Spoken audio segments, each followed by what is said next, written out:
পরি কি খাচ্ছ? পরি ডিম সিদ্ধ, দুটো ডিম সিদ্ধ, মাংস, ভাত খেয়ে নাও। খেয়ে নাও, খাও খাও খাও, খেয়ে নাও।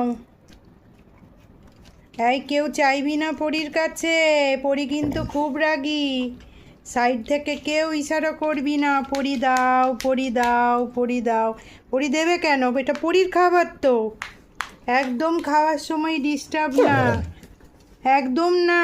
পরির খুব রাগ আছে কিন্তু, পরির অনেক রাগ। খাবার পরি কাউকে দেয় না। পরীকে আদর করো, পরি আদর দেবে, কিন্তু পরি খাবার দেবে না। খাবার চাইলে একদম হয়ে যাবে ঝগড়া। রাগ দেখাচ্ছে, সাবধান করে দিচ্ছে কিন্তু।